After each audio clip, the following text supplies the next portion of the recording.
Era una noche de verano. A él le gustaba caminar por las noches a la luz de la luna, bajo el manto de las estrellas. Llevaba 3 días en aquella isla, en compañía de su esposa. Una luna de miel que no estaba siendo como cuentan en los cuentos de hadas. En el tiempo que llevaban juntos, habían discutido más que en toda la vida de novios. John se preguntaba por qué su mujer no mostró su verdadera cara hasta el día después de su boda. Era como si ya no tuviera con qué contentarle, como si ya no importara que él fuera feliz, porque ya lo tenía pegado para toda la vida. Ella quería ir a la playa de la película de DiCaprio.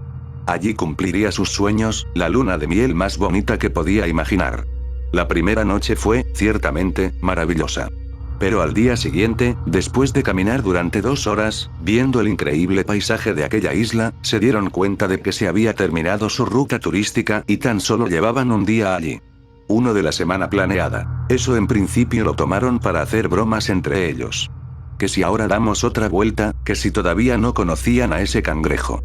Pero a la hora de comer ella estaba aburrida y él, posiblemente estaba agotado de la noche anterior, por lo que no tenía muchas ganas de hablar. En apenas media hora de comida el matrimonio maravilloso que habían creado se había convertido en un volcán a punto de explotar. Las preguntas que siempre se hacen como chistes y que normalmente hacen reír, a John le llovieron sin previo aviso. Cariño, ¿en qué piensas? ¿Por qué estás tan callado? ¿Por qué no quieres decírmelo? ¿Es que te arrepientes de la boda? ¿No te gusta este sitio? Y John negaba todo, al principio sin darle importancia, después preocupado porque ella parecía estar acelerándose con sus propias dudas. Y encima era terriblemente desquiciante porque contestara lo que contestara, ella entendía solo lo contrario. Cariño, solo estoy cansado por lo de anoche.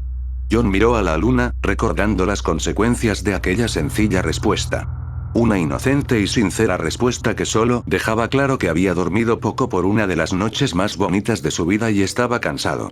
La respuesta de Jessica a su frase fue tan sorprendente como incontestable. ¿Es que te cansa estar conmigo? No pudo contestar porque no sabía ya lo que era juicioso o lo que era sincero. Además su agotamiento y sueño eran tan grandes que apenas tuvo tiempo de reaccionar a la reacción de su mujer. Desde ese momento no podía hablar con ella. Cada vez que se dirigían la palabra, discutían. Ella sacaba punta a todo.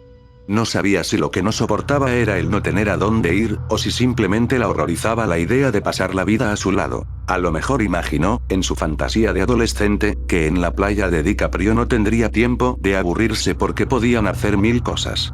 Aunque una vez allí, era difícil imaginar algo que no fuera vóley o fútbol de playa, bañarse, tomar el sol, ir al chiringuito, ir al hotel, disfrutar de la compañía, pero ni a ella le gustaba el vóley, ni el fútbol, ni podía tomar el sol porque se quemaba enseguida, ni le gustaba estar todo el día en el chiringuito, y más si ya había estado antes. Oyó pasos, eran de un muchacho, vestido con un bañador de media pierna que parecía dirigirse con prisa a la playa, como si hubiera quedado con alguien.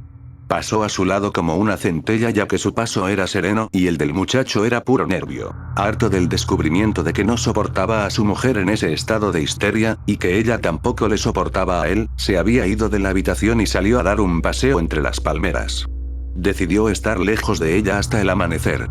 A ver si le echaba de menos o decidía liarse con otra. Creyó que su vida estaba acabada, que se había casado con alguien que no conocía. Pensó que sería muy triste volver y decirles a todos que no soportaba la mera presencia de su esposa. Mientras pensaba en eso, oyó como un peso muerto caía a pocos metros de él. Vio por la luz plateada de la luna que era una persona. Había algo sobre el muchacho que acababa de caer, algo negro, salvaje, desgarraba su cuerpo muerto. Pero no tan muerto como para no emitir un gemido de indescriptible dolor, en un sonido encharcado en su propia sangre. John se quedó paralizado por el pánico. No podía ni respirar. Hacía un momento le había adelantado un muchacho, y ahora estaba a 10 metros de él, muerto. Y la cosa que lo había atacado estaba allí. Posiblemente saltaría sobre él en cuanto respirara. Solo separaban a John de la criatura unos escasos 10 metros. Por mucho que corriera, ese animal tendría clavadas sus garras en su cuello antes de que nadie oyera sus gritos, igual que aquel pobre muchacho. El animal levantó la cabeza y olfateó. John creyó que se asfixiaría por no respirar ya que cualquier ruido que hiciera podía suponer la muerte. El animal se movió hacia adelante y de un salto se perdió entre la vegetación, en dirección a la playa. Su velocidad y movimientos lo hacían tan escurridizo como un fantasma, y su color negro impedía que se pudiera saber qué animal era. Podía ser un perro o un puma.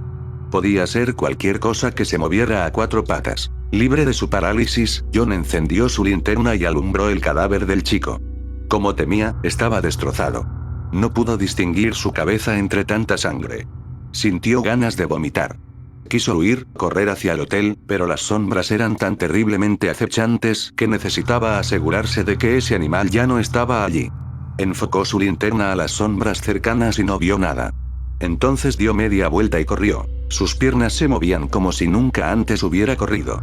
Sintió que en cualquier momento se torcería el tobillo, que no corría lo suficiente, corrió y corrió, sintiendo que su corazón amenazaba con estallar en su pecho. Llegar a las puertas del hotel le llevaría al menos 5 minutos, 5 eternos minutos corriendo entre aquellas sombras. Unas sombras que podían esconder su inminente muerte. Sus pies sufrían cada piedrita que pisaban y más de una vez estuvo a punto de caer de cara contra el suelo. Decidió hacer caminata a diario si sobrevivía a aquella noche. Sus pulmones ardían, su corazón parecía latir en el límite, su cabeza solo veía cabezas oscuras con dientes enormes entre las sombras de los helechos y plantas. Enfocaba con la linterna donde creía ver una cabeza. Entonces pisó una piedra grande y su tobillo cedió. Sus rodillas se incrustaron en aquel suelo pedregoso y sintió que su piel se cortaba. Cayó de bruces y no fue capaz de moverse durante unos segundos. Estaba muerto de cansancio. Había corrido demasiado. Se dio cuenta de que no podía recorrer 4 kilómetros, como si corriera los 100 metros llanos. Se preguntó si estaba lo suficientemente lejos del animal como para estar a salvo. Se obligó a levantarse y continuar corriendo con las pocas fuerzas que le quedaban. No deseaba seguir envuelto en aquella oscuridad.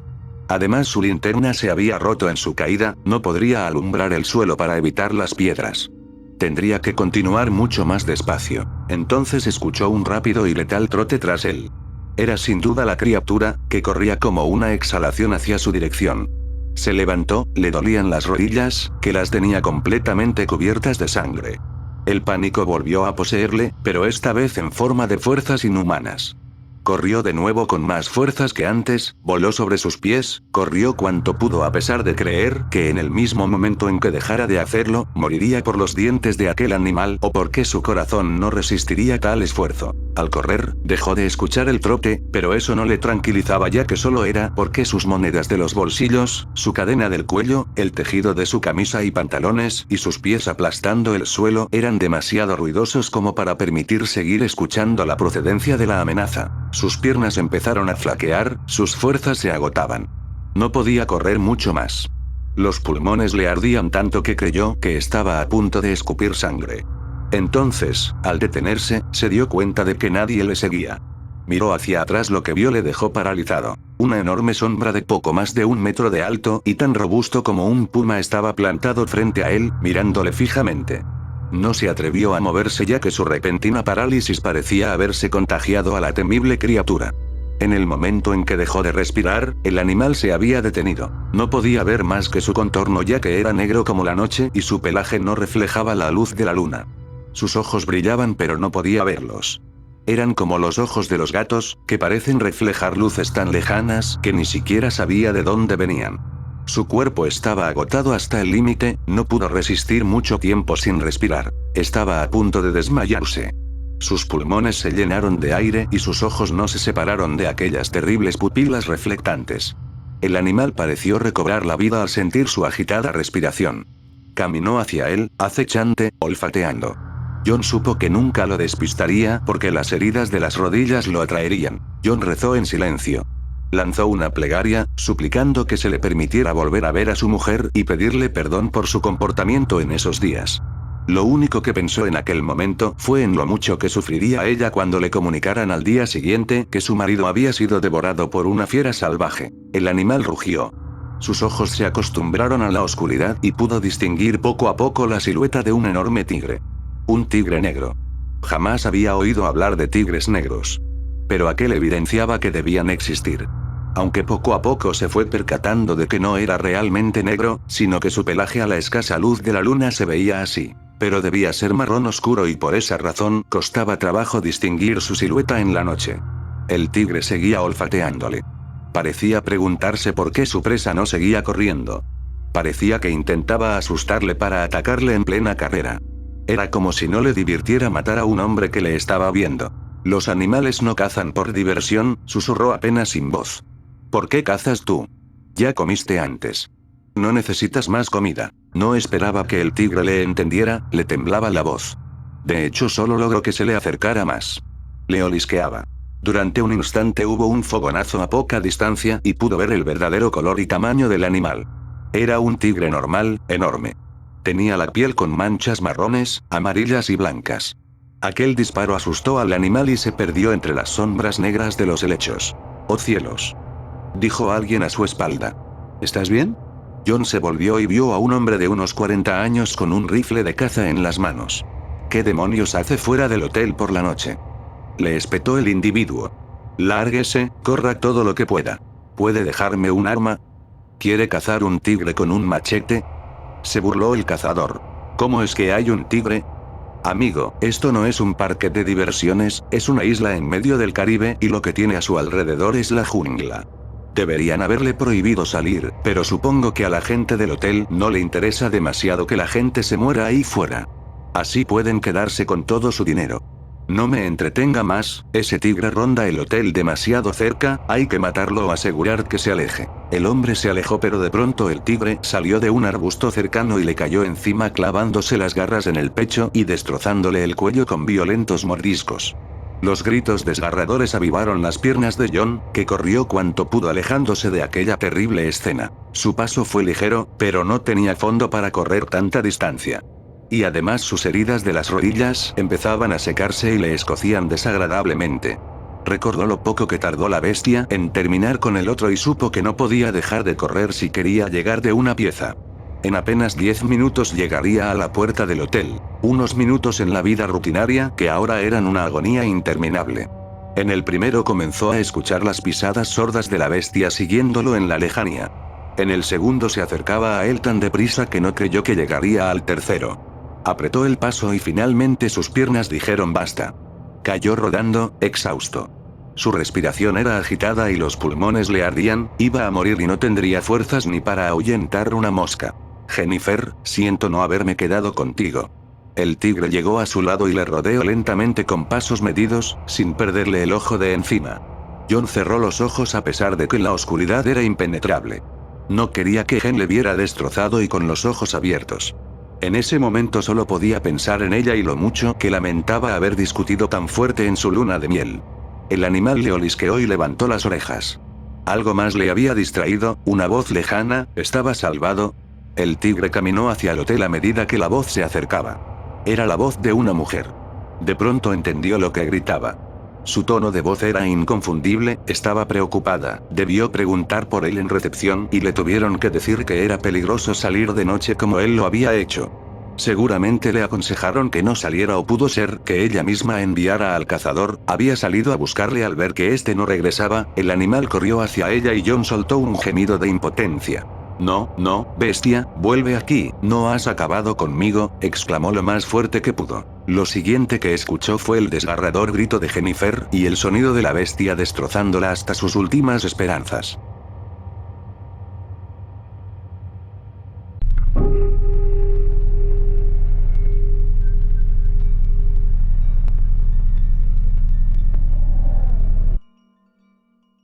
Vivo en una casa de reglas. Debería explicarlo. Me mudé aquí hace 3 meses. Piso número 27. El piso era una reposesión. Nunca conocí al dueño anterior, y hasta la fecha, lo conozco solo por la publicación que recibo a su nombre. Podría inventar historias de él desapareciendo, o sus gritos siendo escuchados en la oscuridad una noche, podría hacer afirmaciones tan exageradas, pero esta no es una obra de ficción, ni está escrita para entretener. Acababa de conseguir un nuevo trabajo, un ascenso que había esperado durante años. Este estaba destinado a ser el siguiente paso hacia cosas mejores, pero necesitaba moverme rápidamente para ahorrar en el largo viaje diario. Cuando encontré este lugar, me llené de alegría. Estaba bien ubicado, dentro de mi rango de precios y, además de estar extremadamente deteriorado y sucio, tenía mucho potencial. Es un apartamento dúplex, con una habitación de invitados y baño adicional en la planta baja y un vestidor y varios trasteros en la planta superior. La compra fue complicada, debido en parte al mal mantenimiento de registros y la pérdida de escrituras y planos de la casa. Lo que debería haber tomado un mes de principio a fin tomó 4 veces más tiempo. Debido a este periodo de tiempo, realicé varias visitas y, en cada ocasión, quedé asombrado por ventanas y armarios que no podía recordar de visitas anteriores. Las habitaciones parecían más grandes y ligeras, más acogedoras. Incluso la agente inmobiliaria estaba desconcertada porque los documentos de su listado de propiedades estaban constantemente equivocados. Los vecinos del bloque de pisos son un lote extraño. Ellos no hablan. Siguen rutinas con las que puedes programar un reloj. Cuando me mudé por primera vez, traté de invitarlos a una inauguración de la casa, tan desesperado estaba por conocer gente nueva. Ninguno de ellos vino. Entran a la misma hora todos los días y nunca salen de casa.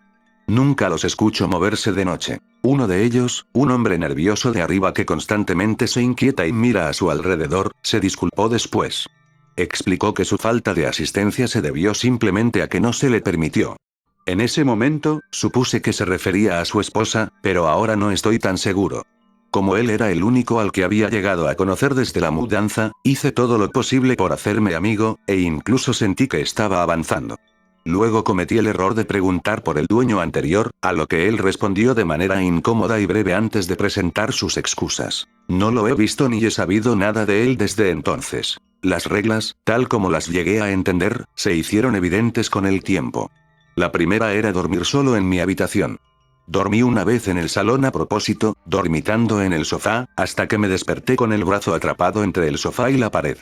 Una pared que estaba a varios pies de distancia cuando cerré los ojos unas horas antes. Me invadió la sensación, una sensación muy familiar, de que estaba en un lugar en el que no debería estar. Este sentimiento no me abandonaría hasta que me apresuré a llegar a la cama, donde solo me sentí realmente seguro cuando me escondí debajo de las mantas como un niño asustado. Solo me quedé dormido una vez más en el salón después de eso, por accidente. Me despertaron una vez más con la sensación de que no sería seguro quedarme y que no debería estar allí. Esta vez, sin embargo, un suéter que había dejado al otro lado de la habitación en un radiador estaba atado alrededor de mi cuello y lo apreté lo suficiente como para dejarme una marca llamativa en la garganta. La regla de dormir solo en mi habitación se mantiene junto a otras, innumerables otras. Aprendí que debía limpiar mis platos inmediatamente cuando salí de la cocina después de depositar mi plato y me senté en un imperdible que sobresalía del respaldo del sofá. Aprendí a no ducharme por mucho tiempo cuando el agua de repente se calentó y permaneció así, sin importar cuánto intenté desesperadamente apagarla, y luego estaba inexplicablemente a una temperatura normal cuando lo probé momentos después. Aprendí que debo aspirar y mantener el lugar ordenado, que no debo desperdiciar electricidad y que, sin importar los ruidos que escuche por la noche, nunca debería explorar. Otra regla es que los invitados no son bienvenidos. La última vez que tuve un invitado, fue un amigo quien se invitó a sí mismo argumentando para venir a verme hasta que cedí, ¿cómo no? A pesar de mis preocupaciones de que no pude ventilar durante el fin de semana.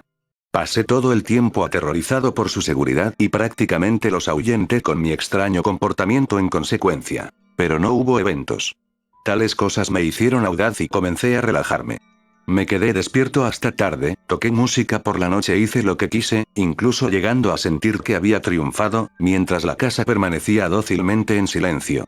Fue casi inmediatamente después de que se fueron que noté por primera vez el dolor de cabeza y las náuseas, que empeoraron cada vez más a medida que continuaba la fuga de gas. Acabo de salir antes de sucumbir. Tengo tantas cosas que podría decirte, ejemplo tras ejemplo, no sé por dónde empezar. Necesito que dejes atrás tu escepticismo y veas que esto es real, que esto es más que una coincidencia, más que un juego de niños inquietante. No estoy siendo perseguido. Estoy siendo gobernado. Las reglas son solo una parte, son la parte que yo interpreto. El resto se hace sin mí y, no solo eso, sino a mi alrededor. Las paredes cambian. Las puertas se abren algunos días, pero no al siguiente. El número de ventanas en mi habitación aumentó una por una durante noches consecutivas, y luego solo volvió a haber una. Hay un armario en la parte superior de mis escaleras que cambia de tamaño con bastante regularidad. Una de las experiencias más aterradoras de mi vida fue cuando la abrí y vi que retrocedía varios metros más de lo que recordaba. Cuando entré, de alguna manera la puerta se cerró detrás de mí. Toqué a tientas en la oscuridad, buscando silenciosamente una pared que sabía que debía estar allí, pero mis dedos solo tocaban el aire. No sé cuánto tiempo estuve buscando a tientas, pero fue solo cuando aumentó mi ataque de pánico que mis dedos temblorosos encontraron la puerta de madera. ¿Alguna vez te has despertado en una habitación con una silla al final de la cama? Una silla que vino del comedor, que está bajando un tramo de escaleras y por un pasillo. ¿Alguna vez ha entrado en una habitación y ha visto un armario de almacenamiento que no estaba allí antes? ¿Alguna vez ha observado más escaleras en una escalera a medida que baja que cuando subió? ¿Alguna vez has entrado en una habitación, buscando algo, y luego, cuando te diste por vencido y te fuiste, te diste cuenta de que había pasado 1 hora y media? He vivido todas estas cosas y si fuera un hombre mejor, más científico, habría mantenido un registro continuo de todo. Habría encontrado pruebas que necesito para mostrarle al mundo que no estoy loco, que esto es real. Que es una pesadilla la que estoy viviendo. Han pasado 5 horas desde que me senté a escribir esto. Esperaba preparar un almuerzo hoy, y rezar para que no haya alfileres en mi pan, como la semana pasada cuando me di cuenta de que no había aspirado. En cambio, está oscureciendo. Ahora vivo una vida rutinaria, como mis vecinos. Simplemente apagué la música. Una de las reglas es que no haya ruidos fuertes después del anochecer. Es la que más odio, porque me hace sentir muy sola. Las luces que quedan encendidas en habitaciones vacías, o demasiadas en una habitación, son propensas a fundirse, o incluso romperse sin previo aviso, por lo que actualmente solo tengo el resplandor de la pantalla de la computadora, la televisión y una lámpara. Pronto, me iré a la cama. Las puertas que se cierran detrás de mí mientras me dirijo a la cama se cierran, y me despertaré en una habitación con ventanas donde quieran, y puertas que pueden abrirse o no a armarios que pueden ser tan pequeños o tan grandes como lo permita cada variación. La televisión de la habitación en la que me encuentro tiene conexión vía satélite y, con ella, innumerables canales. En este momento, todos son una pelusa de estática, excepto National Geographic, así que me veo obligado a escuchar un documental sobre plantas carnívoras mientras escribo. Intento no detenerme en el agotamiento de un escarabajo en la pantalla mientras intenta en vano escapar de la prisión que pronto lo digerirá. El control remoto no parece funcionar. Me tomó sacar el enchufe del enchufe para apagar el televisor hace un momento, e incluso eso odiaba hacer, porque el miedo a que se quedara encendido nunca me abandonó, y sabía que si esas imágenes hubieran continuado cuando se quitó el enchufe, me habría vuelto loca a gritos. Podría presionar a los vecinos para que hablen más. Podría rebelarme contra las reglas. Podría encender un fuego y quemar todo el edificio, pero en verdad, solo quiero salir adelante. Tengo la sensación de que hasta ahora, simplemente he sido entrenado, como un perro, para hacer lo que se requiere de mí. Siento que los castigos podrían empeorar mucho. La demostración ocasional de fuerza, la aplicación de las reglas y el castigo leve ocasional cuando transgredo, como si alguien le tocara la nariz a un perro cuando se porta mal, eso es lo que espero si puedo comportarme. Salirme de la línea no me causa más que daño. Es solo por miedo y preservación de mi propia dignidad humana que no explico aquí qué sucede cuando la cámara siente que realmente necesita castigarme. No hace falta decir que la cicatriz estará conmigo por el resto de mi vida, lo que nos lleva hasta aquí. No puedo seguir. Tomé la decisión de escribir esto con la lucha que aún me queda, para al menos pedir ayuda. No puedo hacerlo por teléfono. No puedo escribir una carta. Mi única esperanza es escribirlo en una historia de manera discreta y sin los detalles que puedan llamar la atención sobre el contenido. Todo lo que puedo esperar es que alguien vea lo suficiente como para detectar mi grito de ayuda, que encuentren una manera de contactarme donde pueda obtener el salvavidas que necesito para escapar. No puedo preguntar directamente. Es demasiado arriesgado. Además, cualquier forma de rebelión abierta me ha sido sofocada con dolor, sufrimiento y terror. Temo por mi seguridad, por mi castigo por romper las reglas. Me sorprende que se me permita llegar tan lejos. En más de 1000 palabras que he escrito, no ha habido un corte de energía o un error informático que lo haya perdido todo. Quizás todavía haya esperanza. Pero la verdad es que tengo miedo. Asustado de lo que tocó mi cara mientras dormía anteanoche después de que accidentalmente dejé correr un grifo, agarrando firmemente los moretones en mi mejilla que aún quedan. Tengo miedo de lo que dejó un par de tijeras en mis pantuflas, de qué poder se mueven las puertas de madera y las paredes de yeso, aparentemente a capricho. Sobre todo, tengo miedo de que al escribir esto, pueda despertarme en una habitación pequeña sin puertas ni ventanas.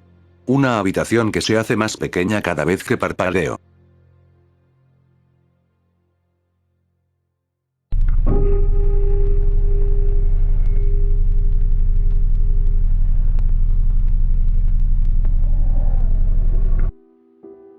la adicción nos quitó a nuestra madre lentamente.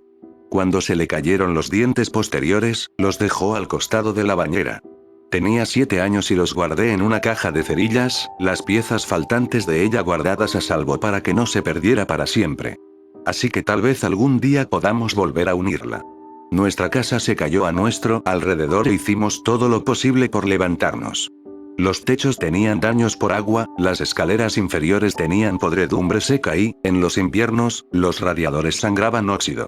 Pero seguía siendo nuestra casa, y Annie la convirtió en un hogar. Mi hermana Annie me cuidó, con tiritas torcidas en las rodillas magulladas y comidas tibias en el microondas. Ella me contó historias de fantasmas y no le importó cuando me metí en su cama más tarde, demasiado asustada para dormir sola.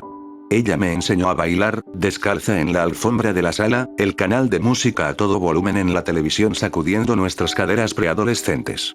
Ella siempre me dejaba ducharme primero para que pudiera disfrutar del agua caliente, y nunca se quejaba cuando tenía que arreglárselas con el frío. Ella me cepillaba el cabello todos los días antes de la escuela, incluso cuando gritaba y la golpeaba cuando atrapaba los enredos. Annie era morena como su padre, quienquiera que hubiera sido, pero yo era rubia. Annie también estaba desesperada por ser rubia, como Marilyn Monroe. Como mamá. Creo que pensó que los acercaría más, que le recordaría menos a mamá a su papá. Daría cualquier cosa porque ella tuviera sus manos en mi cabello una vez más, incluso si me doliera. Se mudó a Nueva York cuando cumplí 18 años y nunca regresó.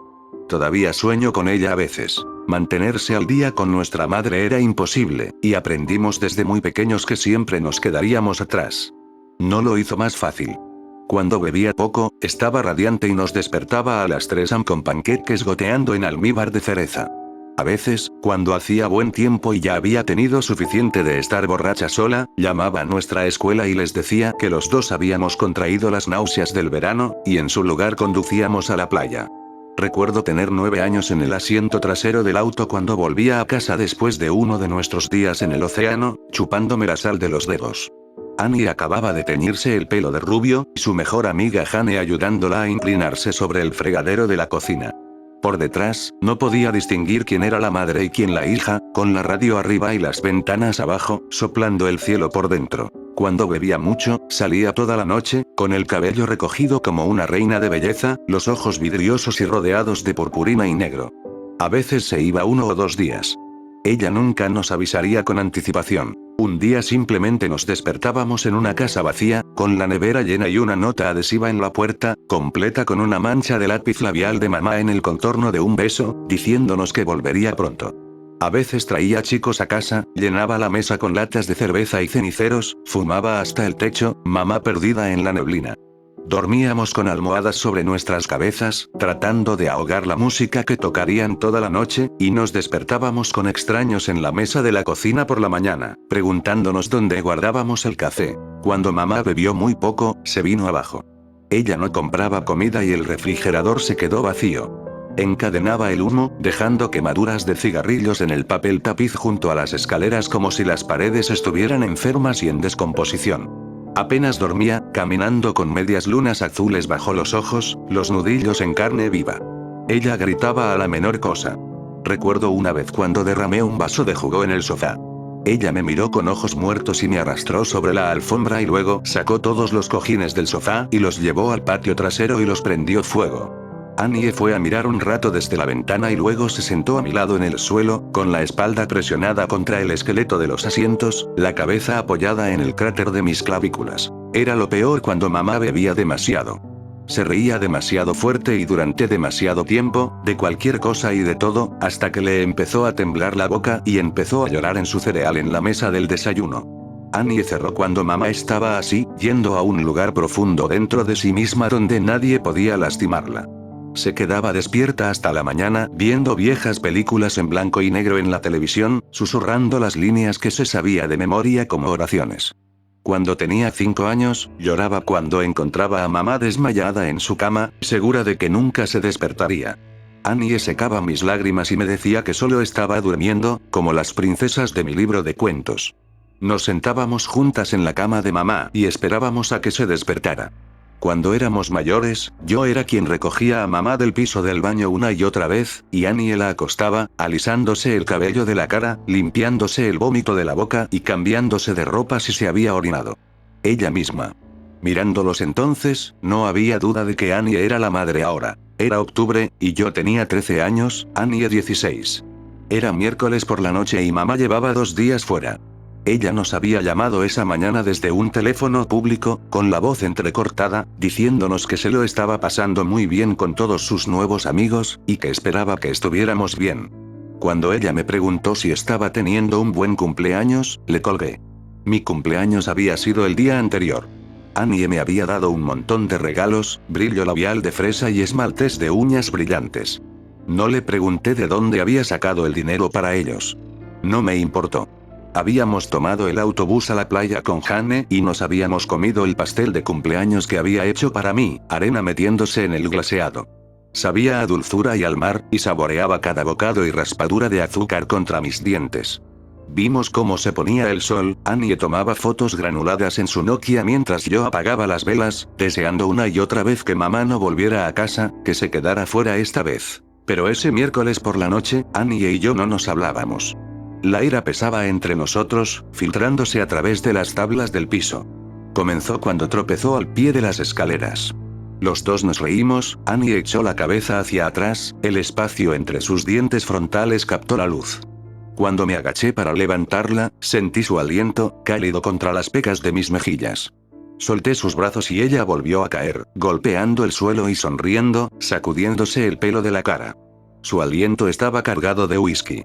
Yo tampoco podía empezar a levantarla, no podía verla caer una y otra vez. Al igual que mamá, sabía que nunca volvería a levantarse. La había mirado fijamente, con el cabello rubio colgando sobre sus ojos, y todo lo que podía ver era a nuestra madre. Luego estaba corriendo, los pies golpeando el pasillo como latidos del corazón se soltaron. Corría hacia la cocina y tiraba todas las botellas que teníamos por el fregadero, empujando a Annie hacia atrás mientras luchaba por detenerme, atrapando licor en sus dedos mientras caía. Ella me agarró de los hombros y me hizo soltar la última botella. Se rompió entre nosotros en el suelo, fragmentos de vidrio brillando como si hubiéramos arrastrado las estrellas del cielo y las hubiéramos roto, como piezas que nunca podríamos volver a colocar. Afuera, a través de las ventanas abiertas, el cielo se volvió dorado pálido, las nubes un desastre de rosa y crema manchadas en el horizonte. Lloré entonces, viendo a mi hermana arrodillada recogiendo los pedazos.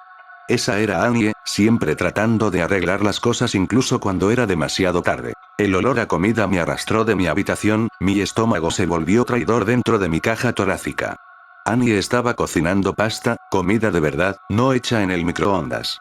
Ella ponía la mesa, Tammy Wynette cantaba suavemente desde el reproductor de CD, Annie balanceaba suavemente las caderas mientras agitaba la salsa de tomate, rica y tibia.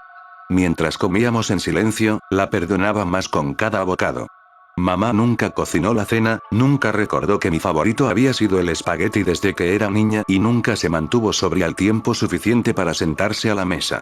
Annie no era mamá. Estábamos lavando los platos cuando lo escuchamos por primera vez. Una polilla se arrastraba por el interior del cristal y rompí la ventana para dejarla salir a la oscuridad. Desde el patio trasero llegó un débil sonido. Incliné la cabeza para escuchar mientras venía de lejos. Sonidos de alguien llorando. Pensé que era Mika, la vecina de 2 años, teniendo una rabieta lo suficientemente fuerte como para que atrapáramos, o tal vez incluso golpe de suerte, al gato que pertenecía a los drogadictos de la calle, pidiendo comida como lo hacía a veces. Siempre quise alimentarlo cuando venía, enrollándome los tobillos, pero Annie siempre me detenía, diciendo que una vez que comenzabas a dar, nunca dejaban de tomar. Mirando hacia atrás, no creo que estuviera hablando del gato. Annie encendió las luces navideñas colgadas alrededor del porche y nos sentamos en las sillas de playa de plástico mirando el cielo. Cuando éramos pequeñas, nos sentábamos afuera y Annie me contaba los nombres de todas las constelaciones y las historias de cómo llegaron a colgarse en el cielo nocturno. Tuve que crecer antes de darme cuenta de que ella los inventó todos a medida que avanzaba. Era un juego que todavía nos gustaba jugar ahora, inventando historias ridículas para las formas que podíamos elegir. Ah, sí, esa es la luz de Coors. Llegó allí cuando Dios lo dejó caer por la ventana de su convertible y nunca lo recogió, dijo, asintiendo sabiamente y ocultando su sonrisa. Por supuesto, dije, agitando las manos y señalando más allá de las líneas eléctricas.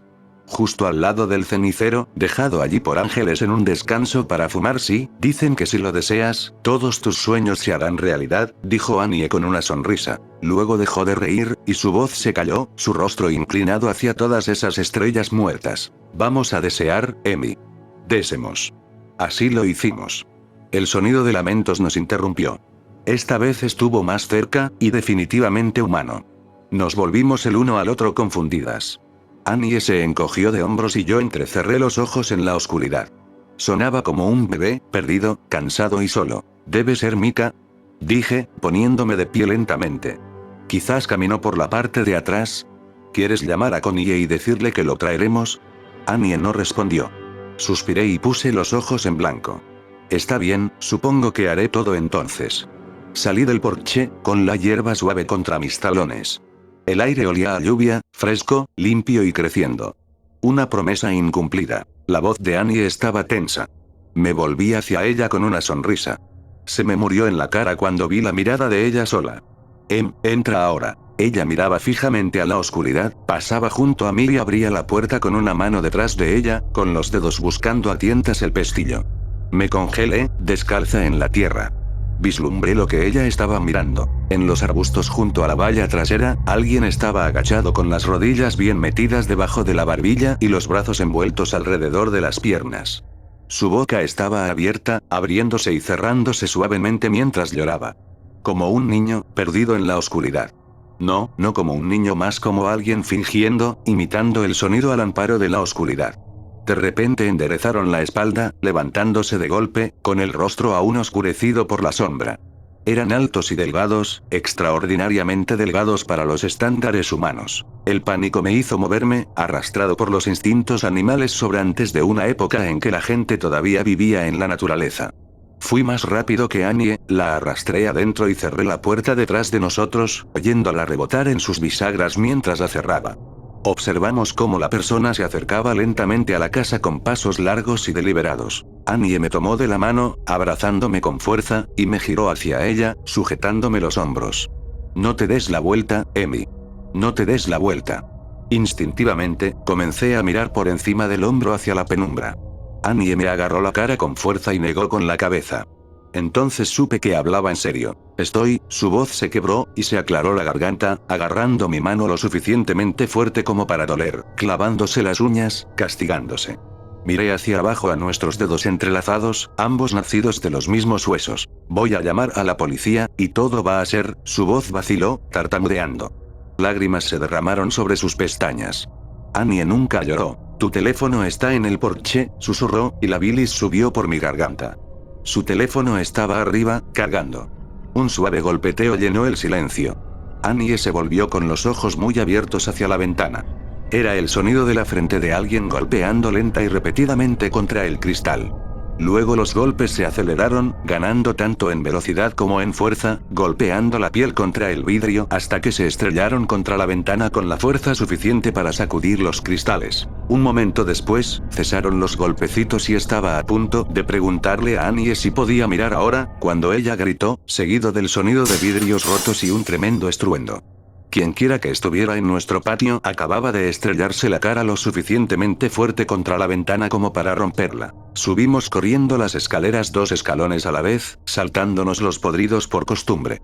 Me volví para mirar hacia atrás una vez, y Annie me echó la cara hacia atrás antes de que pudiera ver. El sonido de vidrios rotos resonó detrás de nosotros cuando llegamos al baño y cerramos la puerta. Un llanto débil y maullido, como el de un bebé llamando a su madre, llenó el pasillo, atrapado entre las paredes y las entradas. Annie se echó de espaldas contra la puerta, con los pies pegados a la bañera, agarrando un cuchillo que había cogido de la cocina. Me uní a ella, hombro con hombro, e hice lo mismo. Pasos lentos comenzaron en las escaleras, calculados y casuales. El llanto adquirió una calidad burlona, parecida a la risa, llegando en breves y estridentes estallidos de sonidos seguidos de risitas agudas y luego silencio, solo para comenzar de nuevo un momento después. La primera puerta del piso de arriba era mi habitación, y escuchamos el sonido distintivo de que se abría de golpe. Nos estaban buscando. ¿Qué carajo está pasando? Le pregunté a Annie, sin molestarme en cepillar las lágrimas que no pude evitar que cayeran. Vi a mi hermana levantarse del suelo y apoyar las manos en la puerta cuando escuchamos el sonido de una segunda puerta abriéndose de golpe. La habitación de mamá. La siguiente habitación en el pasillo era el baño. Annie me puso de pie y me entregó el cuchillo. Negué con la cabeza y se la devolví, aterrorizada de lo que pasaría si tuviera que usarla. Annie me empujó y presionó el cuchillo contra mis manos, presionando el pulgar con suficiente fuerza a lo largo del borde para extraer sangre. Observé un sinuoso camino de riachuelos carmesí cayendo en cascada por su muñeca. A pesar del dolor, Annie continuó empujando la hoja hacia mis manos. Finalmente, se lo quité a ella. Algo se estrelló contra la pared que la habitación de mamá compartía con el baño. Siguió un aullido agudo.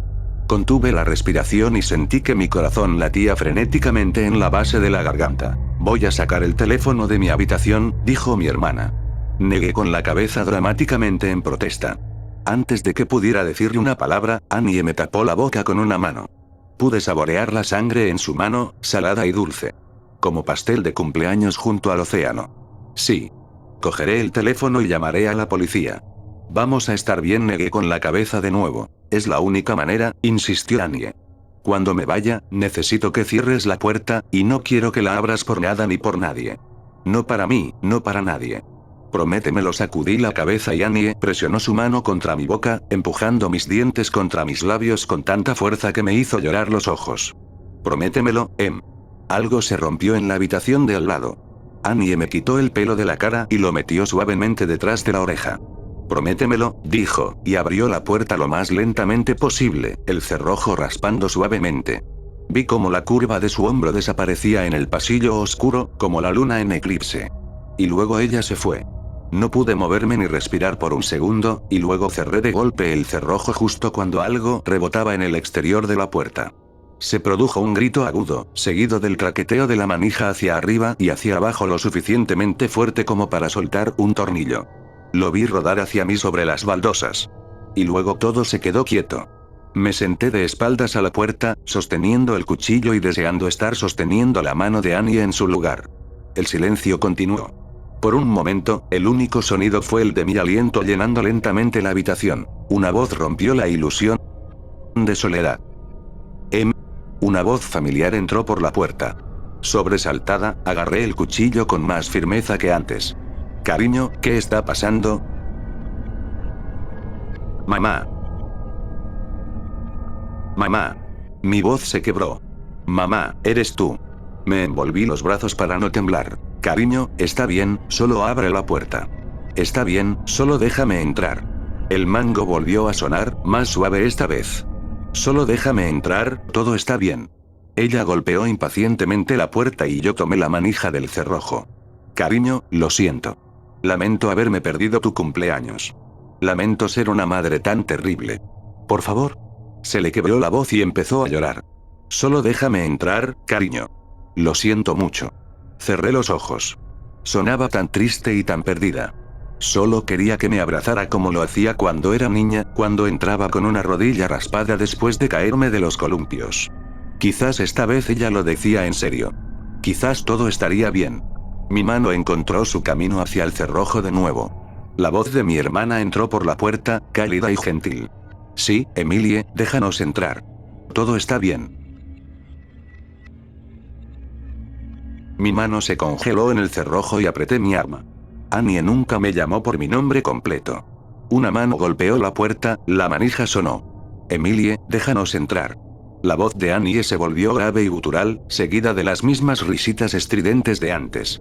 Mamá habló ahora, suplicando y llorando, su voz cada vez más fuerte. Déjanos entrar. Déjanos entrar.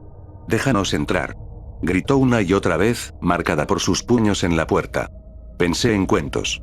Para dormir, y todos los demonios y monstruos a los que rezamos nunca salen de debajo de nuestras camas. Esa no es mi hermana, y tú no eres mi madre. Grité a través de la puerta, con las manos sobre la cabeza. Me metí en la bañera, me acurruqué en posición fetal y apreté el cuchillo contra mi pecho. No sabía qué había fuera de esa puerta, pero sabía que no era Annie. No era la voz que me regañaba cada vez que cambiaba de canal de televisión, la que me cantaba feliz cumpleaños, la que me decía que era inteligente incluso cuando sacaba malas notas, la que me leía cuentos sobre princesas que nunca se despiertan, no era humano. Golpes y gritos vinieron de abajo, seguidos por los pasos de la gente corriendo. Un aullido bajo y gutural atravesó la casa, llenando la habitación hasta que sentí que me estaba ahogando con el sonido, y luego patearon la puerta. Grité, me tapé los ojos y esperé a morir. Un momento después, los brazos me encontraron, me levantaron de la bañera y me sacaron de la habitación. Miré hacia afuera de la puerta mientras me llevaban escaleras abajo. Su exterior estaba cubierto de largas marcas de garras raspadas, que se extendían hasta el suelo. Encontré el pasillo cubierto de restos suaves y suaves de almohadas rotas, haciendo que pareciera que había nevado adentro. Observé cómo las diminutas plumas se movían lentamente mientras hombres uniformados revisaban cada una de las habitaciones que parecían haber sido destrozadas por algo salvaje. Afuera, autos de policía y una ambulancia esperaban en nuestro camino de entrada, y allí, en medio de todo, estaba Annie, bañada en luz azul y roja y brillando en la oscuridad como un ángel de neón. Me lancé de los hombros del oficial y corrí hacia ella. Luego los sostuve a las dos juntos, pedazos rotos y todo, de pie bajo todas esas constelaciones que habíamos inventado. Gritos amortiguados provenían de la ambulancia, que se mecía ocasionalmente. Annie apartó suavemente mi cabeza, sonriendo tan tristemente que me dolía el pecho. Lo entendí. Resulta que no había demonio. Ningún animal salvaje o hombre malo intentaba entrar. Era solo mamá, loca por el alcohol, las drogas y todo lo demás, llegando al final de una borrachera de una semana. Algo finalmente se había roto dentro de su cabeza, y esta vez no pudimos recomponerla por mucho que lo intentáramos. A veces te caes por última vez y luego nunca vuelves a levantarte. Annie había visto su delgada figura en el jardín, sangre goteando de su boca, marcas de huellas abultadas en sus antebrazos como carreteras sin mapear, desesperada por un golpe más, una solución más. Había buscado en la cocina todo el alcohol que había tirado, y cuando no encontró nada, fue a buscar el alijo escondido en el baño. Ella no me quería a mí, solo las drogas al otro lado de la puerta. Había estado tan drogada que era capaz de imitar la voz de Annie casi a la perfección. Los verdaderos monstruos son los que te comen vivo lentamente, los que vienen en una botella o una aguja, o al final de una larga lista de razones por las que no puedes levantarte de la cama por la mañana. A veces los monstruos son los que más te crían o aman. Pero depende de ti dejarlos entrar.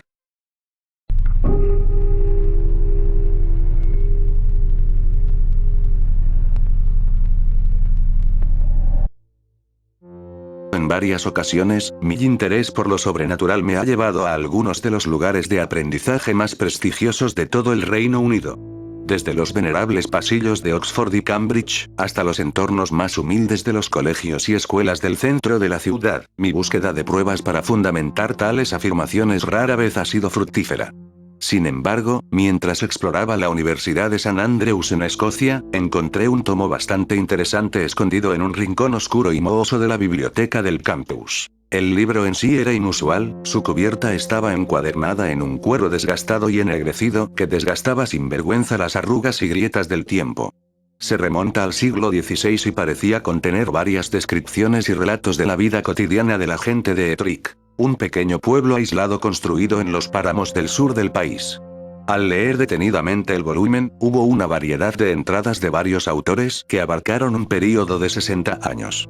Parecía haber sido transmitido de anciano de pueblo en anciano de pueblo durante ese tiempo, y para ser francos, la mayor parte contenía reflexiones ociosas sobre la gente del pueblo y planes para una serie de humildes proyectos de construcción y mejoras. Justo cuando estaba a punto de concluir que el libro me interesaba poco, noté en el interior de la contraportada que alguien había hecho un dibujo.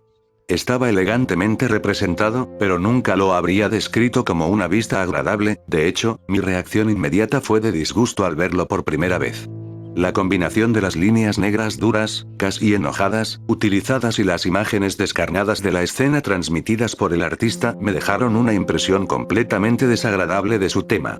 Me estremecí mientras lo miraba en un intento de captar la imagen de lo que parecía ser un hombre, alto con brazos y piernas largos y delgados. Su rostro estaba parcialmente oscurecido por una de sus demacradas manos blancas, pero lo que se podía ver era monstruoso. Venas prominentes sobresalían de su frente, que conducían a una pálida calva. Sus ojos estaban profundamente clavados en su cráneo y los bosques circundantes parecían torcerse y alejarse de él con miedo. Un dibujo en la parte posterior de un libro que de otro modo se usaría para registrar la vida de la gente del pueblo. En una inspección más cercana, lo que me sorprendió aún más fue que la misma imagen parecía repetirse en otras partes del libro, pero dibujada por individuos aparentemente diferentes. Dentro del libro encontré numerosas menciones de Herbert Solomon, y rápidamente quedó claro que él era de hecho el hombre demacrado de la imagen. Había vivido en el siglo XVI en las afueras de la ciudad de Ettrick. Era un lugar pequeño y subdesarrollado, rodeado por todos lados por la espesa cubierta del bosque de Ettrick, que a su vez se encontraba en medio de una vasta región de páramos del sur. La ciudad tenía una pequeña iglesia parroquial con un humilde campanario, una posada que normalmente usaban quienes viajaban por el implacable campo, y pintorescas calles empedradas que serpenteaban alrededor de las cabañas de piedra y el ayuntamiento. Según las descripciones del libro, durante diciembre de 1577 comenzaron a desaparecer niños del pueblo. La primera fue una niña llamada Alana Sutherland. Ella había estado jugando con unos amigos junto a un viejo pozo en las afueras de la ciudad, pero accidentalmente se le había caído un pequeño muñeco de juguete, lo que le había causado mucha angustia. Incapaz de recuperarlo, regresó a casa para pedir prestada una cuerda y un anzuelo viejo con la esperanza de poder sacar la muñeca del agua de abajo. Fue vista por última vez caminando hacia el pozo justo cuando se ponía el sol. Presa del pánico, la gente del pueblo buscó, dragó el pozo, peinó los campos de trigo e incluso envió a varios grupos de los dispuestos a los bosques circundantes. Por desgracia, la niña no fue encontrada. Unos días después, un niño llamado Eric Kennedy estaba haciendo un recado para su abuela. Estaba oscuro, pero solo tuvo que llevar un poco de lana a la casa como agradecimiento por el grano que le habían proporcionado, y vivían a unas pocas calles de distancia.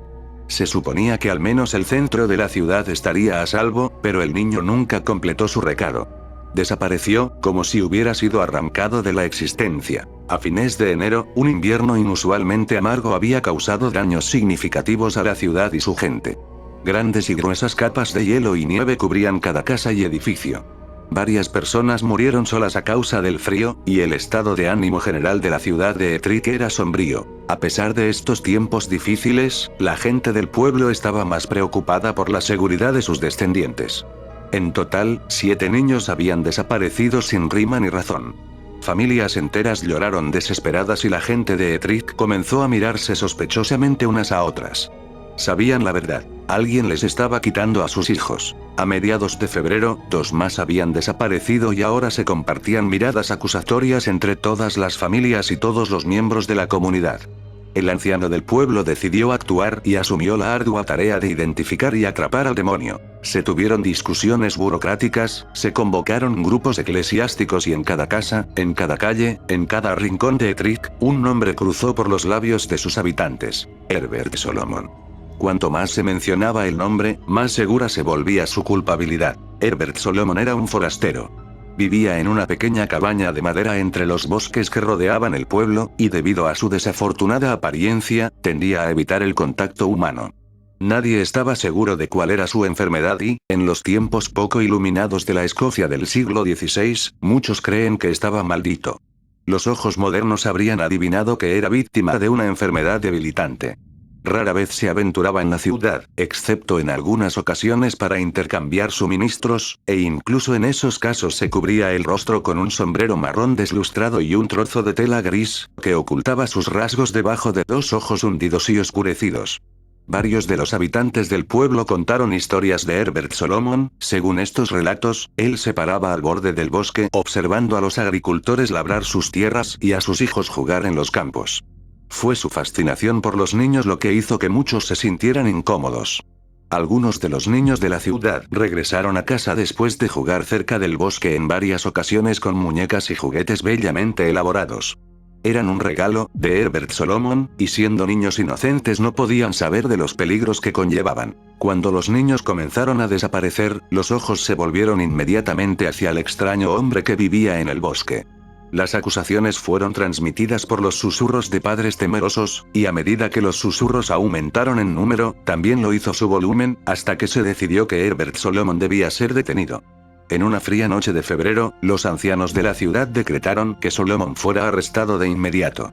El dolor, la ira, el resentimiento y el miedo alcanzaron un punto álgido con esta noticia y todos los hombres, mujeres y niños salieron a través de los campos, entrando en el bosque circundante en busca del asesino de niños Herbert Solomon. Los detalles exactos de lo que ocurrió esa noche son limitados, pero parece que la gente de Ettrick intentó sacar a Herbert de su pequeña cabaña prendiéndole fuego.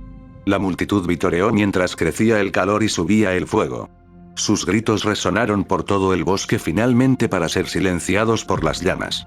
La gente del pueblo creía que se había hecho justicia, y aunque el dolor de los padres que habían perdido a sus hijos nunca podría calmarse, al menos existía la satisfacción de saber que el hombre responsable estaba muerto. Sin embargo, durante los días siguientes, un malestar se apoderó de todo el pueblo. Comenzaron a difundirse historias de extraños encuentros en las calles por la noche. Una figura sombría y demacrada merodeando por los adoquines, escondida en la oscuridad. En una semana, numerosos residentes afirmaron haberse despertado durante la noche ante la visión petrificante de un visitante no deseado. Un relato de una anciana cuenta que se despertó con el sonido de algo crujiendo debajo de su cama, solo para casi morir de conmoción cuando un hombre alto y delgado se sacó de debajo. Ella se desmayó, pero no antes de ver su rostro. Una tez marchita como devastada por una enfermedad, sus ojos más negros que la noche y sus manos compuestas de piel apretada sobre un interior óseo. Otra historia consistía en un comerciante local que, mientras investigaba un ruido de su sótano, se enfrentó a una figura espantosa, tan alta y demacrada que tuvo que encorvarse para evitar por completo el techo bajo, con su rostro blanquecino parpadeando a la luz de las velas. El hombre logró escapar, pero se negó a volver a ingresar a sus instalaciones. Se hizo evidente para la gente del pueblo que el fantasma vengativo de Herbert Solomon todavía estaba buscando otras víctimas de ultratumba. Su odio y su horrible forma rondaban la ciudad que lo asesinó. Con cada día que pasaba, los avistamientos crecían en intensidad y número. Una niebla descendió sobre la ciudad, y la gente lloró y se afligió mientras el sonido de Herbert Solomon aterrorizaba a cada persona, noche tras noche. Fue visto vagando entre los campos de trigo, en los sótanos y lofts de las casas rurales, sus largos y abiertos pasos sonando cada noche por las calles de la ciudad de Ettrick. Habían sido maldecidos. En vida, Herbert Solomon había tomado y asesinado a sus hijos, y ahora, al morir, parecía poseer los medios retorcidos para aterrorizar a toda la ciudad. Entonces sucedió lo impensable. Otra niña desapareció. Se escuchó a una joven huérfana, que a menudo deambulaba por las calles cuando no podía encontrar un lugar al que llamar hogar durante la noche, gritando por su vida. La gente del pueblo corrió a sus ventanas, mirando hacia afuera pero sin atreverse a abandonar la seguridad imaginaria de sus casas, paralizados por el miedo. Los gritos cesaron rápidamente y momentos después, vagando sin rumbo por la niebla, apareció la amenazante figura de Herbert Solomon. Corrió por la calle, golpeando con sus brazos sin vida las casas por las que pasaba, raspando puertas y ventanas con sus dedos rígidos, emitiendo un grito antinatural de ira y odio en su camino. La niña se había ido, y el pueblo se afligió una vez más. En los días siguientes, la niebla se volvió más densa y con ella llegaron las noticias inoportunas de que se llevaron a 2 niños más. Una niña que después de tener una discusión furiosa con su familia, salió de la casa para no ser vista nunca más. El otro un niño llamado Mateo, hijo de un notable borracho, que fue sacado de su propia cama por manos de Solomon mientras el padre yacía inconsciente por la bebida. Durante un servicio religioso sucedió lo impensable, Solomon apareció brevemente en los pasillos de la iglesia aparentemente sin verse afectado por el terreno consagrado. La congregación gimió de horror y desdén mientras su forma deformada y delgada caminaba lentamente detrás de un pilar y luego desaparecía. De hecho, fue una muestra de influencia. La esperanza estaba casi perdida. Ni siquiera un lugar de culto podía negárselo, y ahora era capaz de entrar en cualquier casa por la noche y luego llevarse lo que quisiera, o a quien quisiera. La ciudad tuvo que actuar, o abandonar el lugar por completo, pero no había garantía de que la maldición de Solomon no siguiera. La gente de Ettrick le pidió al vicario local, un hombre llamado Mackenzie, que usara cualquier poder sagrado que le fuera ordenado. En un intento de destruir o desterrar el espíritu de Salomón, se proporcionó un plan. El vicario y unos pocos individuos elegidos armados con antorchas, espadas bendecidas y frascos de agua bendita, vigilarían el pueblo esperando que la figura maldita de ese asesino de niños mostrara su rostro una vez más. Entonces se enfrentarían a él, observando la mayor parte posible de la ciudad desde varias ventanas de casas, techos y esquinas estratégicas. Los elegidos de Mackenzie esperaron. Sin embargo, no tuvieron que esperar mucho. Esa noche, la figura solitaria de Herbert Solomon apareció a través de la niebla, caminando por las calles de Ettrick con un propósito. Gritos y gritos resonaron mientras la gente se alertaba mutuamente de que Solomon había regresado. Las familias abrazaban a sus hijos mientras pensamientos oscuros consumían la ciudad. Por favor, perdona a mi hijo, toma el de otro. Mackenzie fue el primero en enfrentarse a él. Su voluntad se conmovió al ver el horrible rostro pálido de Solomon, podrido y devastado. La figura desgarbada y delgada se quedó mirando fijamente al vicario a través de los ojos negros y nublados. Otro hombre ahora se unió, luego otro. En poco tiempo Herbert Solomon estuvo rodeado. Mackenzie instruyó a los hombres a cerrar lentamente el círculo, desenvainando sus espadas con una mano mientras blandían antorchas encendidas con la otra. El miedo se apoderó de ellos, pero sabían que esta podría ser su única oportunidad. Mackenzie arrojó un frasco a los torpes pies de Salomón y mientras pronunciaba un salmo cristiano, otro hombre golpeó con su antorcha. El golpe crepitó cuando el brazo cubierto de tela de Salomón se incendió. Los vítores resonaron entre la gente del pueblo que miraba desde sus casas arriba, pero el hombre se había movido, dejando un espacio en el círculo que Solomon reclamó con propósito. Él huyó. Sus piernas delgadas y sus brazos agitados proyectaban sombras como arañas en las paredes y calles empedradas a su paso.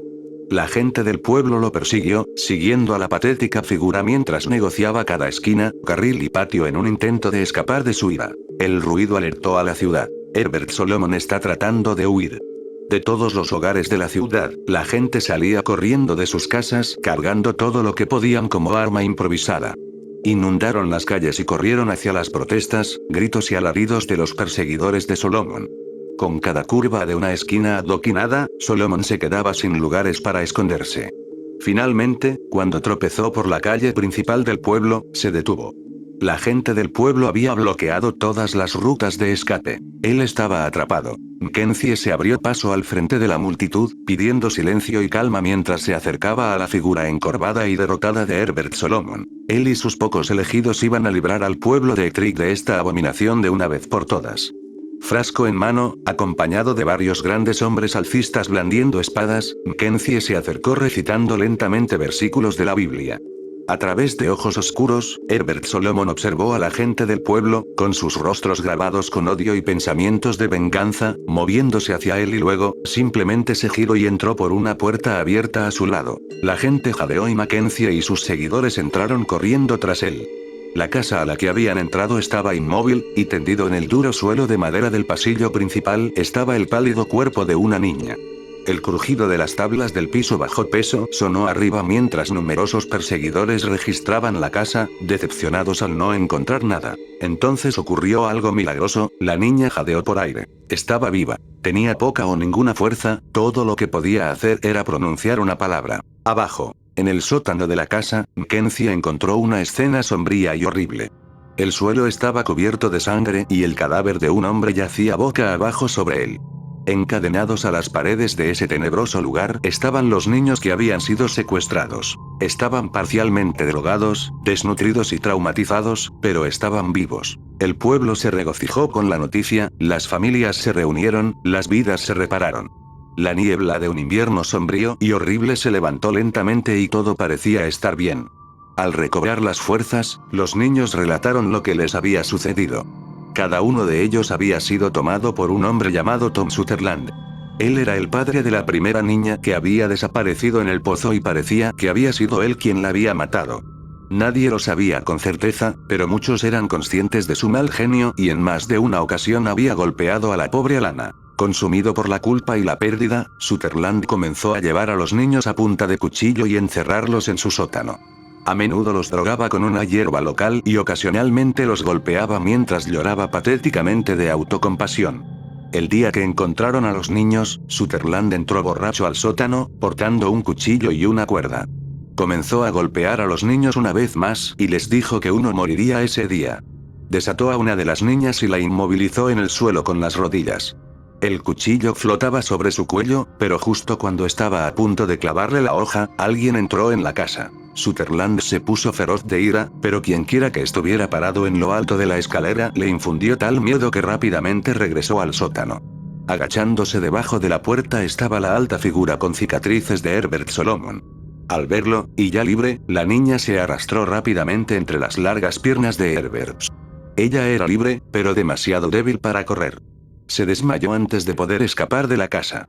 Los detalles de lo que le sucedió a Tom Sutherland se enturbieron por la condición inestable y semiconsciente de los testigos. Pero estaba claro que su cuello estaba roto, su cabeza torcida con tanta fuerza que miraba en una dirección antinatural y opuesta. Hubo varios relatos de vislumbres posteriores de Herbert Solomon, y algunos de los niños afirmaron encontrar muñecas y juguetes bellamente elaborados en ocasiones sentados al borde del bosque, pero, por supuesto, esto no se puede corroborar. De hecho, habría dicho que toda la historia no podría corroborarse, si no fuera por los eventos que experimenté varios meses después de leer ese viejo libro, en las profundidades de la Universidad de San Andrews. Un colega y querido amigo mío me invitó a quedarme en la casa de su familia por unos días en el campo. Sabía que la casa estaba en las fronteras, a menos de media hora en coche de Ettrick, y no podía perder la oportunidad de echar un vistazo más de cerca a la zona. Había logrado persuadir a los poderes fácticos para que me permitieran llevar el libro de San Andrews y mostrárselo a mi amigo. Tenía un interés particular y un conocimiento nada despreciable de la historia de la zona. Pensé que tal vez él podría arrojar luz sobre esta curiosa historia. Su familia fue muy amable conmigo, y la casa y sus jardines estaban serenos bajo el sol del verano, con sus hijos jugando en los campos divirtiéndose sin preocupaciones y felices. Después de leer el libro, me dijo que era fascinante y que conocía un poema local que se había escrito en el siglo XVII sobre un hombre llamado Salomón que mataba niños, pero que no podía decirme más. Al día siguiente escuchamos gritos provenientes de la casa cercana. Era la niña de mi amiga. Corrimos afuera. Siguiendo los gritos de auxilio por una valla vieja y bajando una empinada colina cubierta de hierba, llegamos a un río sinuoso y furioso. La niña se había caído y se aferraba a la raíz de un gran árbol que salía del terraplén opuesto al agua. La raíz estaba mojada y mi amigo soltó un grito de angustia cuando su hija perdió el control, siendo arrastrada río abajo hacia una gran formación de enormes rocas afiladas que sobresalían de debajo de la superficie. El río no la soltaba y la arrojaba con tanta fuerza que era difícil ver cómo podía sobrevivir. Llenos del abyecto terror de que pudiera ahogarse, finalmente llegamos a la orilla del agua. Mientras corríamos hacia el torrente turbio, vimos impotentes cómo la pobre niña estaba a punto de estrellarse contra las rocas. Estábamos demasiado lejos. De repente, nuestra atención fue captada por las grietas y crujidos de una figura alta y delgada al otro lado del río, saliendo corriendo del bosque a una velocidad tremenda en la orilla opuesta. Con un rápido movimiento, una mano delgada y huesuda se sumergió en la violento agua, prevaleciendo contra las inmensas corrientes, y finalmente llevó a la joven a un lugar segura. Ella estaba viva. Asustada, llorando, pero viva e ilesa. La figura pálida y demacrada colocó a la niña suavemente en el suelo, nos miró fijamente desde el otro lado del agua con los ojos oscurecidos, mientras nosotros mismos trepábamos a un lugar seguro, luego giramos y desapareció en el bosque, desvaneciéndose nada más que un recuerdo. Incluso en su muerte, Herbert Solomon fue el más amable y gentil de las almas.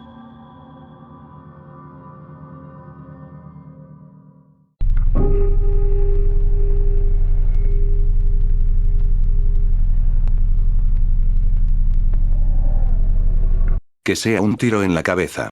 Dispárame en la sien, apuntando ligeramente hacia abajo. Necesito que la bala recorra la distancia más corta posible a través de mi cerebro antes de que golpee mi hipocampo. Si tengo suerte, la sensación del disparo atravesándome el cráneo solo durará unas pocas décadas. Por horrible que parezca, me estarás haciendo un gran favor. La muerte por un disparo en la cabeza, lo antes posible, es mucho mejor que la alternativa. Mi terrible experiencia comenzó hace más de 10.000 años, a las 10:15 de esta mañana. Gano dinero extra participando en ensayos de medicamentos. Soy un supuesto sujeto sano que toma medicamentos experimentales para ayudar a evaluar los efectos secundarios. Una vez fue una droga renal. Algunas veces ha sido algo por la presión arterial o el colesterol.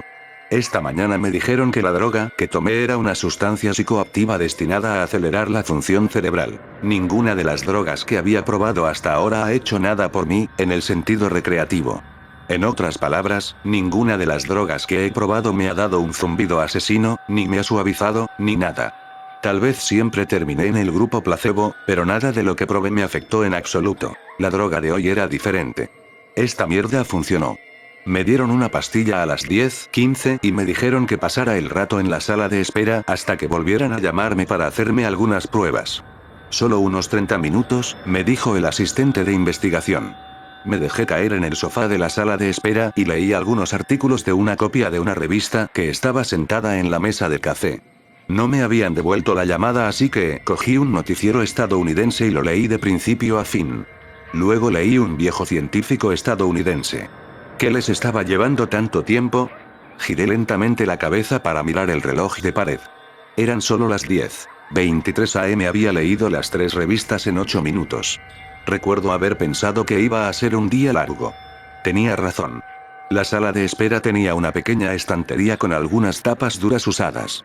Cuando me levanté para caminar hacia la estantería, sentí que mis piernas apenas funcionaban. No es que fueran débiles.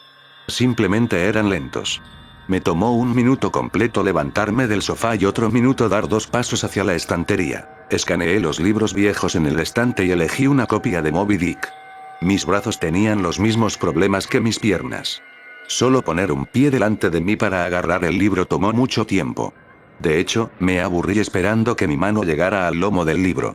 Volví al sofá y me desplomé sobre él en una caída a cámara lenta que me recordó los saltos de baja gravedad de los astronautas en la luna. Abrí Moby Dick lentamente y comencé a leer. Comencé con Llámame Ismael y llegué hasta acá arrojando su pipa al mar, que fue hasta el maldito capítulo 30, antes de que me llamaran de regreso. ¿Cómo te sientes? El asistente de investigación me preguntó. ¿Me siento lento? Dije. En realidad, es al revés. Todo parece lento porque eres muy rápido. Pero mis piernas, mis brazos, se mueven en cámara lenta. Parece que tu cuerpo se mueve lentamente porque tu cerebro es rápido. Tu cerebro está funcionando 10 o 20 veces más rápido de lo normal. Estás pensando y percibiendo la realidad a un ritmo acelerado. Pero su cuerpo todavía está limitado por las leyes de la biomecánica. Francamente, te estás moviendo mucho más rápido que una persona normal, imaginó un movimiento de trote. Pero tu cerebro está funcionando mucho más rápido en este momento, que incluso tu caminata rápida te parece muy lenta. Pensé en mi fracaso en cámara lenta en el sofá de la sala de espera. Incluso si mis músculos se hubieran ralentizado, mi cuerpo aún reaccionaría a la gravedad de la misma manera. Pero en la sala de espera, incluso me caí en cámara lenta. Los músculos lentos no podían explicar por qué la gravedad parecía más débil. Mi cerebro iba a la velocidad de 10. Así logré leer 3 revistas y los primeros 30 capítulos de Moby Dick en 15 minutos. Me hicieron una serie de pruebas. Las pruebas físicas fueron divertidas. Me hicieron hacer malabares con 3 pelotas. Luego 4. Luego 6. No tuve problemas para mantener 6 bolas en el aire porque parecían moverse muy lentamente. Francamente, era aburrido esperar a que cada bola se moviera a través de su arco para poder atraparla, con mis manos en cámara lenta, y lanzarla de nuevo al aire. Lanzaron Cheerios al aire y los atrapé con palillos chinos. Dejaron caer un puñado de monedas y conté el valor total antes de que cayeran al suelo. Las pruebas cognitivas fueron menos divertidas, pero muy esclarecedoras. Terminé una búsqueda de palabras de 50 palabras, 3 segundos. Resuelve un intrincado laberinto dibujado en un papel del tamaño de un póster, 2 segundos. Vea una presentación de diapositivas proyectada a 10 imágenes por segundo y responda preguntas detalladas sobre lo que vi, 95% correcto. Me dijeron que medí más de 250 en la escala Knopf. Aparentemente, eso está muy dentro del rango sobrehumano de velocidades de pensamiento. Luego me enviaron a casa. Desaparecerá en unas pocas horas, dijeron. Lo que te parecerá días. Intenta usar los efectos residuales para hacer un poco de trabajo. Ponte al día con los correos electrónicos del trabajo mientras aún estás en modo de alta velocidad. El viaje a casa fue horrible. Eran solo 3 paradas de metro, y en tiempo real, solo tomaba unos 35 minutos. Pero en mi hipertiempo acelerado por las drogas, se sintieron como días. Días. Simplemente salir de la sala de investigación médica al ascensor parecía que tomaba 1 hora. Salí corriendo de la oficina, deseando que mis piernas me empujaran más rápido. Pero las leyes de la biomecánica me mantuvieron prisionero. A pesar de lo acelerado que estaba mi cerebro, no podía hacer nada para que mis piernas trabajaran más rápido. La gran desconexión entre mi cuerpo y mi mente hizo que fuera extremadamente difícil juzgar cómo y cuándo reducir la velocidad, girar o rotar mi cuerpo. Básicamente me había convertido en un gigante espaz a cámara lenta. Calculé mal mi velocidad y chocé contra la pared con el botón del ascensor a una velocidad bastante buena. Aunque pude ver que la pared se acercaba a mí, no pude hacer que mi dedo, extendido para presionar el botón del elevador, se alejara lo suficientemente rápido y lo atasqué contra la pared. Duro. El dolor era intenso. Si mi cerebro hubiera estado funcionando a una velocidad regular, probablemente solo me habría dolido durante 30 segundos más o menos. Pero en mi estado acelerado, el intenso dolor pareció durar media hora. 45 minutos tal vez. El viaje en ascensor fue horrible. Sentí que pasé 4 o 5 horas descendiendo 7 pisos, sin nada que mirar más que el interior de la cabina del ascensor. Corrí a la estación de metro. Tengo que admitir que esta parte fue casi divertida. Aunque mi cuerpo se movía a lo que me parecía una velocidad súper lenta, aún podía elegir cuidadosamente cómo y dónde colocar los pies, balancear los brazos y girar el torso. Solo tomó un bloque o dos acostumbrarme a tener un cerebro que corría 2 docenas de veces más rápido que mi cuerpo. Luego, básicamente, bailé a toda velocidad el resto del camino, torciéndome y haciendo jumping entre personas en la acera y esquivando autos en movimiento con pulgadas, también conocidas como minutos, de espacio libre. Pasé una hora, dentro de mi marco de tiempo, descendiendo al metro y corriendo hacia la plataforma. Tedio interminable esperando los 6 minutos a que llegue el tren de la línea roja. Aunque había más que ver en la plataforma del metro que dentro del ascensor, seguía siendo intensamente aburrido. Debería haber robado esa copia de Moby Dick. El tren de la línea roja entró rugiendo en la estación en cámara lenta. El chirrido normalmente agudo de sus frenos fue cambiado de frecuencia por mi mente de alta velocidad a un tono bajo largo, como un solo de tuba monótono. No era solo el tren subterráneo chirriante que estaba 3 octavas más bajo de lo normal. Todo el sonido se ralentizó hasta el punto de ser casi inaudible. Las voces desaparecieron, se desplazaron por debajo del umbral de frecuencia de mi audición. Logré escuchar a un bebé gritando en mi vagón del metro. Sus gritos disminuyeron para sonar como canciones de ballenas. Los sonidos agudos como las bocinas de un automóvil y los camiones que rebotaban sobre los baches eran rugidos bajos y embarrados como truenos distantes. De vuelta en las oficinas de investigación, todavía podía escuchar y comunicarme con el personal de investigación. Pero ahora la comunicación verbal con cualquiera sería imposible. Los efectos de la droga seguían intensificándose. Pasé lo que parecieron días en ese maldito tren de la línea roja. Días. Escuchando la canción de ballena del bebé que grita y el solo de tuba de los frenos. Donde las voces ordinarias cambiaban de frecuencia fuera de mi rango de audio, los olores no parecían verse afectados. Nunca me quedé ciego ante el olor corporal, el hedor de los frenos del tren y la mezcla de pedos y otros olores que flotaban en el vagón del metro. Finalmente volví a mi apartamento. Correr a toda velocidad a través de mi puerta abierta y hacia el pasillo delantero fue como una deriva lenta y relajante por un río lento. Me sentí aliviado de estar en casa.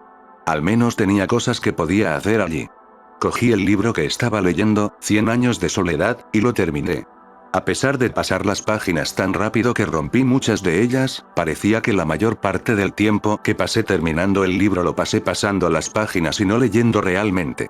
Habían pasado 3 minutos desde que llegué a casa. Intenté navegar por internet, Dios mío, las computadoras tardan mucho en arrancar en estos días, pero era demasiado frustrantemente lento. Horas, aparentemente, para cargar cada nueva página, y una fracción de segundo para leerla. 100 artículos en mi feed de noticias leídos y solo 3 minutos más hechos. Me sumergí en mi pila de libros aún por leer y terminé 2 más. Habían pasado 4 minutos más. Decidí tratar de dormir con los efectos restantes de la droga. Desafortunadamente, cualquiera que sea la parte de mi mente responsable de la percepción, la parte que ha sido acelerada a hipervelocidades por la droga, no es la misma que la parte que gobierna el sueño. A pesar de estar despierto durante lo que percibí como días, mi cerebro físico todavía pensaba que era la 1:25 p.m. No estaba listo para dormir. Sin embargo, traté de dormir. Caminé a mi habitación, una lenta deriva de 45 minutos a través de mi apartamento, y me arrojé a la cama, cayendo perezosamente como una pluma sobre el colchón. Cerré los ojos y me quedé allí durante horas y horas, 10 minutos de tiempo de realidad, antes de rendirme. El sueño no llegaría. Me enfrentaba a lo que se sentirían como días, o tal vez incluso semanas, de estar atrapado en una prisión a cámara lenta, así que tomé un Ambien. La sensación de la pastilla y el chorrito de agua que solía tragar deslizándome por la garganta era nauseabunda. Un bulto que bloqueaba mi respiración, moviéndose como una babosa por mi esófago. Leí un libro. Habían pasado 10 minutos. Leí otro. 18 minutos desde que tomé el Ambien. Lancé el libro por la habitación disgustado por mi situación. El libro hizo piruetas lentamente y giró por el aire, como una hoja soplando con la brisa. Golpeó la pared con un estruendo largo y tenue, el único sonido que tuve en la cabeza durante lo que parecieron horas, y luego cayó al suelo como una chancleta que se hunde en una piscina. La fuerza de la gravedad no había cambiado desde que tomé la píldora. Las leyes de la física eran las mismas. Era solo mi percepción del tiempo lo que se había vuelto loco. Esto significaba que podía usar la velocidad a la que parecían caer las cosas como una forma de juzgar los efectos de la droga. Basándome en cuánto tiempo tardó el libro en caer al suelo, estimé que los efectos de la droga aún se estaban intensificando. Leí una revista. Encendí la televisión. Vi claramente cada fotograma de video como si estuviera viendo una presentación de diapositivas. Frustrado, apagué la televisión. Leí un poco más.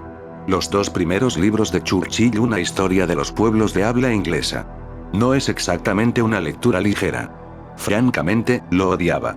Pero dadas las horas de tedio que tomaría sacar otro libro de mi estantería, simplemente sentarme en el sofá y leer Churchill era mejor. O al menos menos peor. Habían pasado 35 minutos desde que tomé el Ambien. Me acosté en el sofá y cerré los ojos. Pasó el tiempo. Inhalé, un proceso de 1 hora. Pasó el tiempo. Exhalé durante más horas. Duerme. Lo haré. No. Puedo. Necesitaba un nuevo plan. Decidí volver a las oficinas donde me dieron el medicamento. Tal vez tendrían algo que pudiera contrarrestar sus efectos.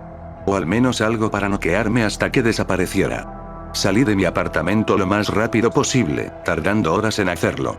Ni siquiera me molesté en cerrar la puerta. Habría tardado demasiado.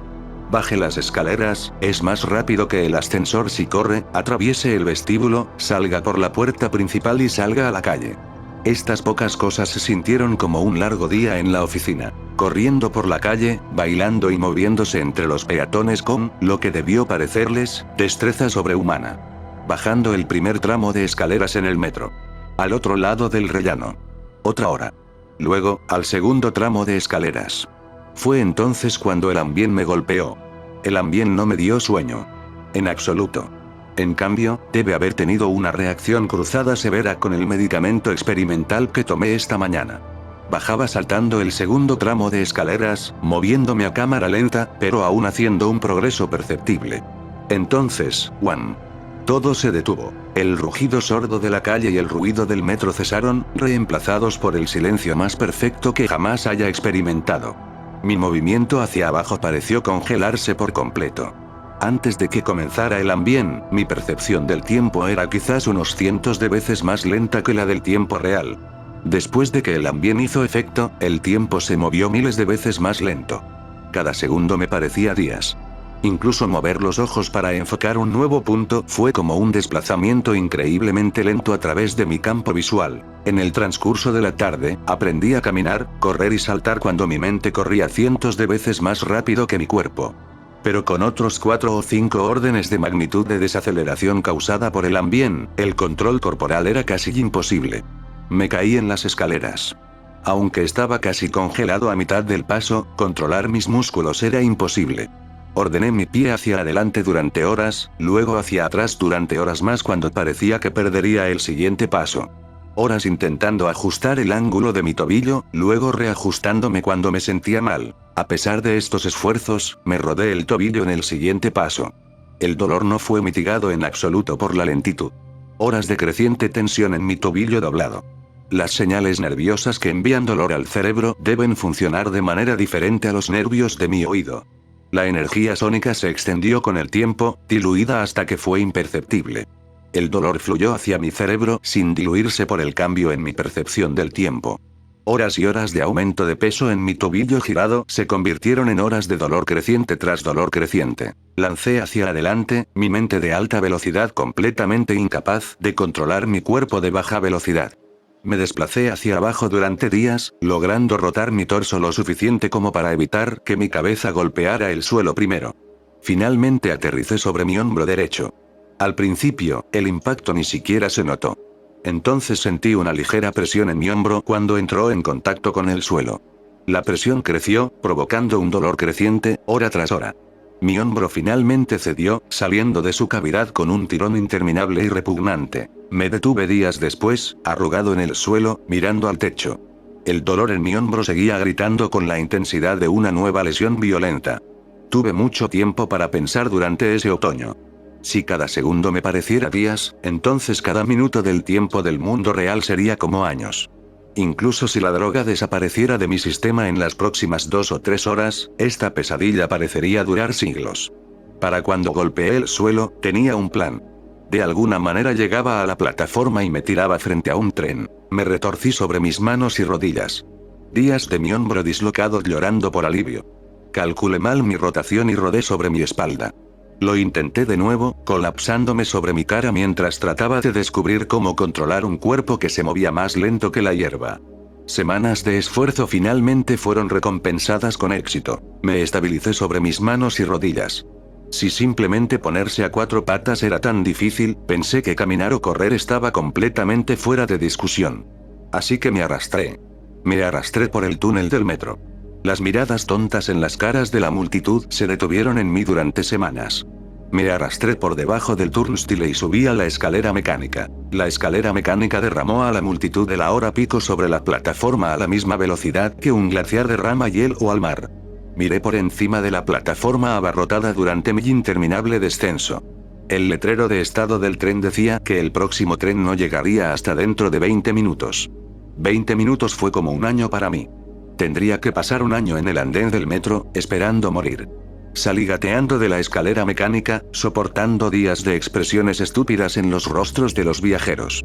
Me arrastré unos metros hasta un banco de concreto y me acurruqué junto a él, tratando de encontrar una posición para disminuir el dolor en mi hombro. Entonces mi problema con el tiempo empeoró. Imposiblemente peor. La desaceleración masiva en las escaleras fue solo el comienzo de la interacción entre el fármaco experimental y Ambien. Me golpeó por completo mientras estaba acurrucado junto al banco. Parpadeé. Siguieron años de oscuridad. El sonido ya se había ido, y con mi parpadeo, la vista también se había ido. Todo lo que existía era el dolor de mi caída. Mi mente hiperacelerada no perdió el tiempo compensando la falta de información sensorial. Voces me hablaron. Me cantaban en idiomas que nunca existieron. Patrones, caras y colores iban y venían en el ojo de mi mente. Recorrí toda mi vida e imaginé vivir otra. Olvidé el inglés. Me instalé en una profunda desesperación. Hablé con Dios. Me convertí en Dios. Imaginé un nuevo universo y lo di vida con mis pensamientos.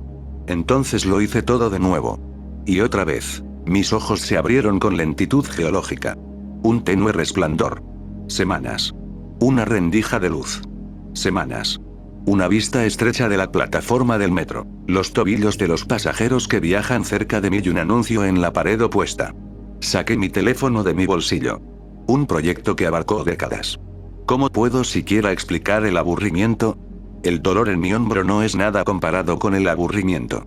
Cada pensamiento que puedo pensar, ya lo he pensado cientos de veces. La vista de los tobillos y los anuncios nunca cambia. Nunca. El aburrimiento es tan intenso que es tangible, como un objeto sólido de metal y piedra encajado en mi cráneo. Ineludible. ¿Cuáles son mis opciones? Si me arrastro y caigo a las vías sin que un tren que se aproxima me aplaste, no moriré. Experimentaré aún más dolor por la caída de 4 pies, pero lo más probable es que algún bienhechor me rescate en la plataforma y no pueda actuar cuando finalmente llegue el tren. Mi sufrimiento en ese escenario será interminable, así que espero el tren. Así puedo tirarme debajo de él. Cuando finalmente me golpee, experimentaré el dolor de ser despedazado durante siglos hasta que finalmente, la luz de la vida abandone mi cerebro y mi experiencia termine. He vivido cientos de vidas al pie de este banco. Soy mucho mayor, en espíritu, que cualquier humano que haya vivido. La mayor parte de mi experiencia de vida ha sido una instantánea del dolor acurrucado en el piso de la plataforma del metro, con una vista inmutable de tobillos y anuncios. Este es mi plan B, mi Ave María. Mi tiro largo. He pasado vidas escribiendo y publicando este mensaje con la esperanza de que alguien lo lea y se convenza de que mi sufrimiento debe terminar. Alguien en esta plataforma en este momento. Alguien que encuentre al hombre acurrucado debajo del banco, al hombre que bajó gateando por la escalera mecánica, y lo mate lo más rápido posible. Una bala en la sien. Si estás armado y en el metro Glenmont, por favor dispárame.